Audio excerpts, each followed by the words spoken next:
Comme je vous l'ai expliqué dans la précédente vidéo, notre mental joue un rôle essentiel dans notre manière de vivre les épreuves.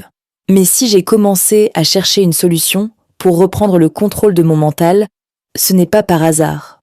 Comme vous, j'ai moi aussi traversé des périodes difficiles. Et c'est aussi pour cette raison que j'ai voulu comprendre comment se relever quand on a l'impression d'avoir tout perdu, à l'intérieur. Ces moments où l'on ressent ce vide qui nous envahit, cette tristesse parfois insurmontable, ce manque de confiance en soi, ce moment où l'on ne croit plus vraiment en rien, cette envie d'abandonner, comme si notre vie n'avait plus vraiment d'importance, cette sensation d'être incompris, isolé, peut-être que vous connaissez aussi ce sentiment. Lorsque l'on traverse des épreuves qui nous détruisent profondément de l'intérieur, il faut être armé. Et malheureusement, ce n'est pas quelque chose que l'on nous apprend sur les bancs de l'école, mais abandonner n'a jamais été une option pour moi.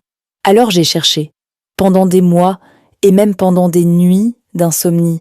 J'ai testé, j'ai essayé, j'ai exploré de nombreuses solutions.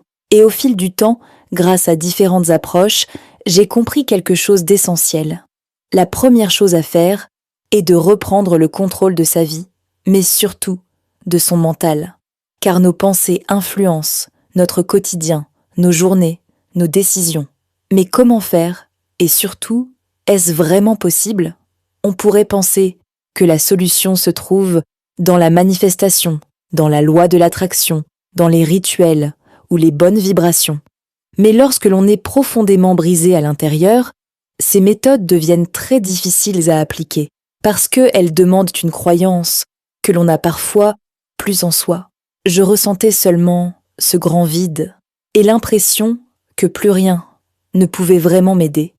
Alors je me suis dit que pour commencer à retrouver un peu de bien-être, il fallait peut-être simplement planter une petite graine. Une graine dans notre subconscient. Une graine qui pourrait se développer et nourrir progressivement de nouvelles pensées. C'est ainsi que j'ai commencé à travailler avec certains outils, des outils étudiés par la science, mais souvent sous-estimés ou peu exploités, parce que même dans les moments les plus sombres, il est toujours possible de cultiver quelque chose de nouveau, avec des outils simples, parce que parfois, reprendre le contrôle de sa vie commence simplement par reprendre le contrôle de ses pensées. Je n'ai pas de baguette magique, je ne suis pas une sorcière, je ne promets ni miracle, ni richesse, mais simplement une méthode qui peut vous aider à reprendre progressivement le contrôle de votre mental. Et dans la prochaine vidéo, je vais vous montrer par où commencer. Si ce sujet vous parle, vous pouvez vous abonner pour découvrir la suite.